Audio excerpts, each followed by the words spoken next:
Hi, it's Christina with the Sisyphean Journal with another ad Trump should be doing about abortion. Because there's one thing, I love Trump, but his messaging on abortion is the suckiest messaging ever. We send it back to the states. Just pisses everybody off. The pro-lifers don't like it because they want abortion banned, and the pro-abortion people don't like it because they want abortion everywhere. So he needs to step up his messaging. Originally, I thought I'd try to do these in a Donald Trump voice, but I will spare you that because my Donald Trump voice is horrible. So I'm going to use my own voice, but I wrote it in a Donald Trump style, and I would encourage any pro-lifers, any Trump supporters who can do good Trump impressions. You can probably take these ideas and wing it and do even better than I did. So please take these ideas. We need this to go viral, that this is how Trump and Vance need to be addressing abortion. And for this ad, I'm going to address fetal indications. So you may want to just follow the link below so you can read it and hear Donald Trump's voice, because mine's not that great. So many times a woman is pregnant, a loved and wanted baby, and she gets bad news, tragic news. There's something wrong with the baby. Her baby is going to die, if not before birth, soon after birth. The worst possible news a family can get, worst possible news. And there is help for those families. It's called perinatal hospice. Perinatal hospice. We all know what hospice is. Many of us, we've been with loved ones as they've received hospice care. It's medical care when it's appropriate. It's pain management. It's emotional support. It's somebody staying beside you through this tragic, difficult situation. We all know hospice. We love hospice. It's a beautiful thing at a terrible time. Perinatal means the time around birth, shortly before birth and shortly after birth. So perinatal hospice, it's just what it sounds like. This baby has a medical team that works with the family during the pregnancy, during the delivery, after the delivery, even after the baby passes. They put the family in touch with other families who had the same situation, the same tragic situation, so they have somebody there for them that really understands them, really understands their needs. They make a birth plan, all based on what's best for the baby and the family. Do they want to deliver the baby early? Do they want to do a C-section? What care should the baby have after he's born? Maybe the baby needs medical care. Maybe the baby needs comfort care. Hospice care for those babies and their families. The situation is tragic, very tragic.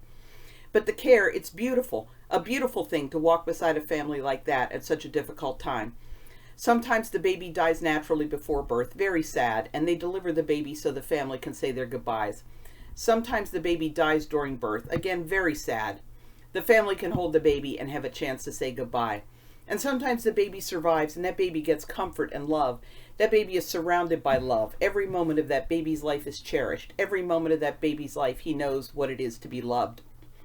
And sometimes something wonderful happens. The baby isn't as sick as the doctors thought. Maybe the baby has some problems, but they're not so bad. The baby needs support. The family needs support. We want families to have that support. And sometimes something even more wonderful happens. The doctors were totally wrong. We all know times a doctor was wrong, sometimes totally wrong. Sometimes the doctor is totally wrong and the family goes home with a healthy baby. A beautiful thing. But some doctors, they don't offer perinatal hospice. Maybe they're ignorant. Maybe they just don't want to spend all that time with the family in such a difficult situation. They want the whole thing to be over with as quickly as possible.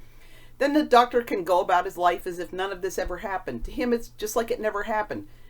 But the woman can't. The family can't just move on just like that. Whatever the outcome, this is going to be with them every day for the rest of their lives. And these doctors, they push for abortion. Often they don't use the word. They don't say abortion. They say terminate the pregnancy.